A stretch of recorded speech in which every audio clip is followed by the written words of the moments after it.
Shalom peuple de Dieu, shalom bien-aimés frères et sœurs en Christ, chers auditeurs de la radio, Éveil charismatique catholique, la voix de la Trinité. Je vous salue en ce matin dans le puissant et précieux nom de notre Seigneur Jésus-Christ de Nazareth. Je souhaite la bienvenue à ce tonus matinal. C'est votre frère Afi. Je suis dans la joie, bien-aimé, de partager la parole de Dieu en ce jour. J'aimerais que nous puissions bénir le Seigneur. J'aimerais que nous puissions élever le nom du Seigneur. Père, nous te rendons gloire. Nous voulons te dire merci pour cet instant, pour ce moment. Merci pour tout ce que tu as accompli. Merci pour le souffle de vie que tu nous accordes en ce matin. Nous voulons te bénir, te louer, te glorifier et te dire énormément merci.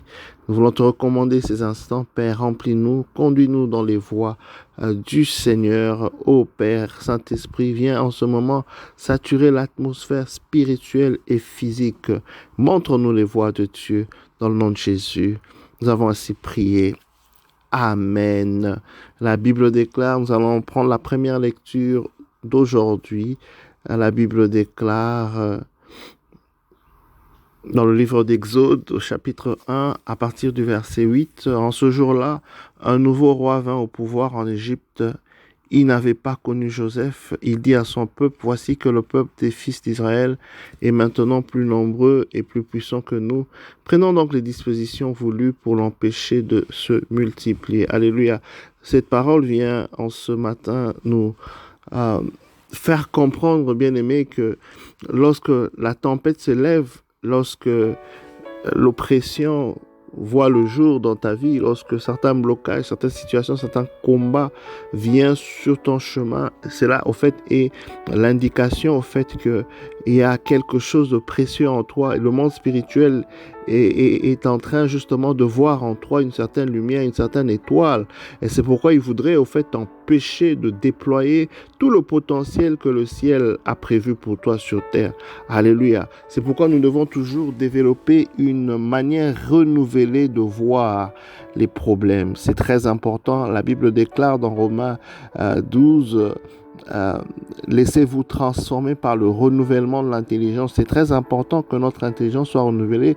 Cela inclut la manière dont nous voyons les épreuves, la manière dont nous voyons les problèmes, la manière dont nous voyons le vent ou les situations qui se lèvent, n'est-ce pas, ou les situations qui viennent sur notre chemin.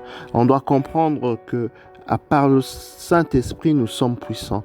Par notre alliance avec le Seigneur Jésus-Christ, nous sommes vraiment mis à part, nous sommes privilégiés, nous sommes aimés de Dieu, nous sommes le peuple de Dieu et cela naturellement nous attirera bien des ennuis, cela naturellement nous attirera certains combats et nous devons comprendre, bien-aimés, que quel que soit ce qui nous arrive dans la vie, le Seigneur est toujours avec nous. Nous ne choisissons pas toujours nos combats. Israël n'a pas choisi simplement parce qu'il était le choisi de Dieu, parce qu'ils étaient puissants. Et la Bible est en train de dire quelque chose de très important ce matin. La Bible dit que le roi, le pharaon qui est venu après ne connaissait pas Joseph. Vous voyez? Et le fait de ne pas connaître Joseph a fait que ce peuple entre en esclavage. La Bible déclare, mon peuple périt par manque de connaissance. Vous voyez? Cela nous indique que la connaissance que nous avons d'un sujet, la connaissance, la révélation que nous avons par rapport à un domaine donné, pour lequel nous sommes en train de prier, pour lequel nous voulons une certaine délivrance, la connaissance simplement fait que nous puissions être des hommes et des femmes libres. C'est pourquoi Jésus a dit, vous connaîtrez la vérité et la vérité vous affranchira. C'est donc très important, bien-aimés, que nous puissions comprendre en ce matin l'importance qu'il y a de grandir dans la connaissance de la parole de Dieu, de grandir dans la révélation, parce que lorsque tu as la révélation d'un problème, la solution est automatique. Alléluia. C'est donc très important que nous puissions encore désirer davantage connaître Dieu, faire davantage d'efforts dans notre méditation de la parole de Dieu, dans nos temps, n'est-ce pas, de cœur à cœur avec le Saint-Esprit, lorsque nous méditons, lorsque nous lisons, parce que nous voulons grandir et nous comprenons qu'en connaissant, en grandissant dans la connaissance, nous nous rendons libres. Nous nous rendons des femmes et des hommes libres parce que lorsque tu atteins, n'est-ce pas, le niveau où il y a révélation, il y a une lumière, et bien les ténèbres, n'est-ce pas, seront dissipées. Ce roi ne connaissait pas Joseph, ainsi le peuple a été mis, n'est-ce pas, en captivité. Lorsque tu connais, lorsque tu grandis dans les choses de Dieu, lorsque tu commences à grandir dans la révélation, il y a certaines choses qui vont disparaître sans pour autant parfois que ça soit question des sessions de délivrance particulières. Non, simplement la connaissance que tu auras acquis, un certain niveau de connaissance au fait qui te procure automatiquement la délivrance, une auto-délivrance. Donc, recherchons, bien aimé, l'essentiel. Soyons ancrés dans la parole de Dieu. Laissons la parole de Dieu être enracinée dans nos cœurs. C'est très important que nous puissions faire d'abord l'essentiel au lieu, n'est-ce pas, de vouloir courir à gauche, à droite pour voir, n'est-ce pas, des solutions venant d'ailleurs. Non. Focalisons-nous d'abord sur l'essentiel, n'est-ce pas, en rentrant, n'est-ce pas, dans la parole de Dieu, en méditant la parole de Dieu, en grandissant dans notre connaissance de Dieu. Ainsi, nous pourrons voir certaines portes commencer à s'ouvrir, certaines lumières commencer, n'est-ce pas, à voir le jour dans nos vies. Je t'encourage donc, bien-aimé, en ce matin, de continuer, n'est-ce pas, dans cette discipline de méditation, du désir de vouloir, n'est-ce pas, dévorer encore davantage la parole de Dieu, afin que nous soyons, n'est-ce pas, affranchis de manière concrète, comme le dit la parole du Seigneur. Oui, la puissance que le Seigneur a mis en toi, l'appel que le Seigneur a mis en toi, le choix que le Seigneur a pour toi t'attirera bien certains problèmes.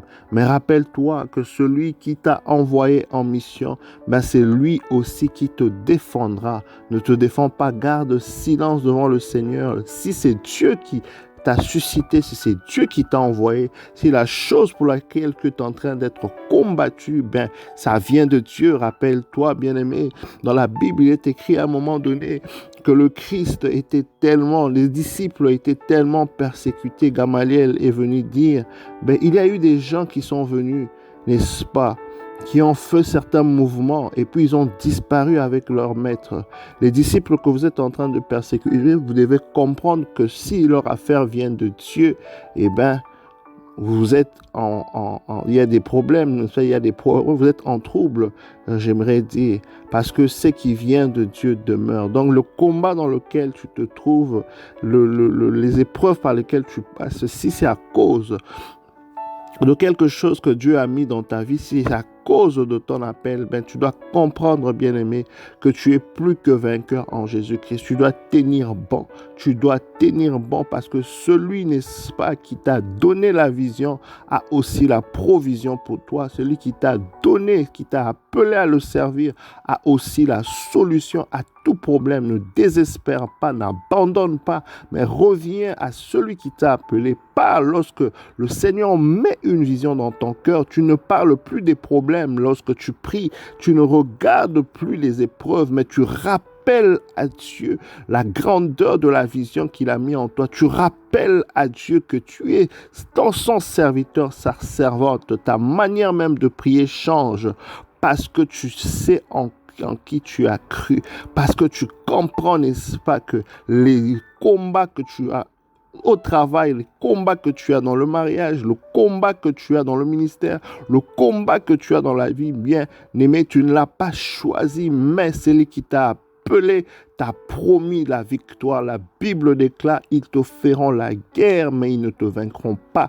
Dieu permet à l'ennemi de t'attaquer, mais il ne permet pas à l'ennemi de te vaincre. Voilà la provision divine. Dieu va permettre que l'ennemi t'attaque, mais Dieu a privé à l'ennemi de te vaincre. Pourquoi? Parce que la victoire nous appartient par notre alliance avec Jésus-Christ. Nous bénéficions de cette victoire qui nous a été octroyée au mont Golgotha par le sacrifice de la croix. Nous sommes victorieux de la maladie. Donc, quelles que soient les formes d'oppression, ça peut venir sous plusieurs formes. La maladie, les blocages, les mauvais vents, certaines choses. Mais sachant que nous sommes plus que vainqueurs, ces choses peuvent s'élever parce qu'il y a des choses précieuses en nous que le Seigneur a mis. Mais rappelons-nous que celui qui nous a appelés, c'est lui aussi qui nous défend. Donc remettons-nous à Dieu en tout temps, quelle que soit l'épreuve que tu traverses. Reviens au Seigneur.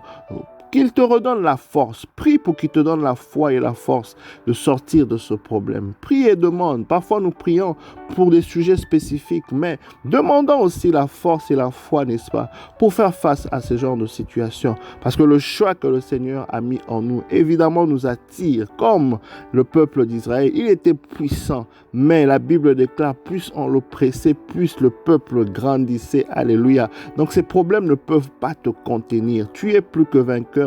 Tu es condamné à sortir de cette situation. Tu es condamné à réussir au nom puissant de notre Seigneur Jésus-Christ de Nazareth. Ça béni bien-aimé. Je me recommande à vos prières et à très bientôt. Bye bye.